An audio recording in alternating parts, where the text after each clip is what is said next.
So yeah, that's a bit of an outline of my life so far.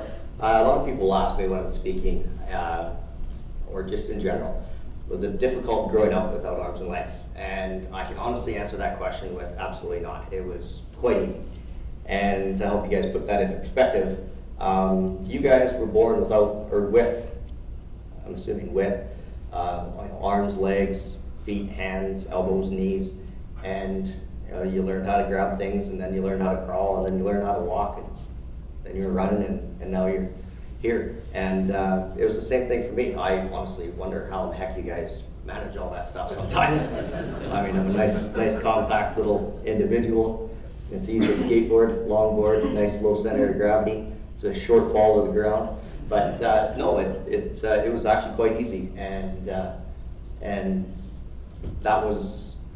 that ease was created by my family. And I have an amazing family, an amazing mom and dad, a younger brother, and he often calls me his half brother. And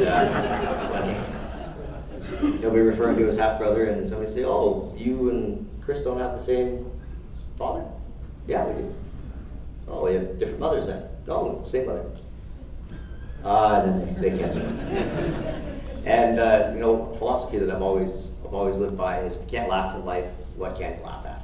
And there's been some situations in my life where I've been really frustrated at the time, but if you look back on it, you laugh at it, and it doesn't eat away at you. It doesn't consume you.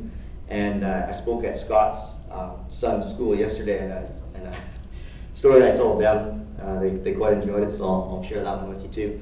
As you know, I do not swim very well. Horribly, actually.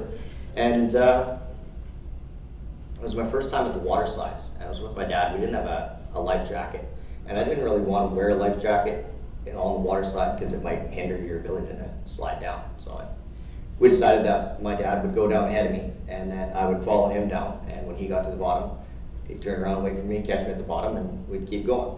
So we were at the top, and he went before me, and I was nervous.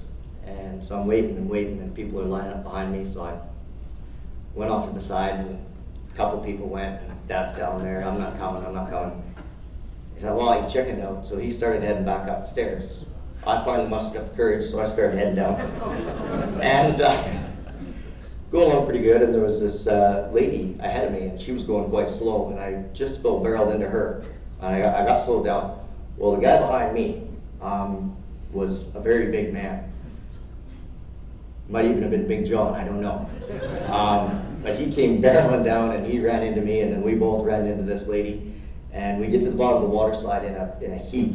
And so I'm obviously down at the bottom of the pool, and they get out of the way, and I push off the bottom of the pool, and I'm just about to the top. And by this time, I'm,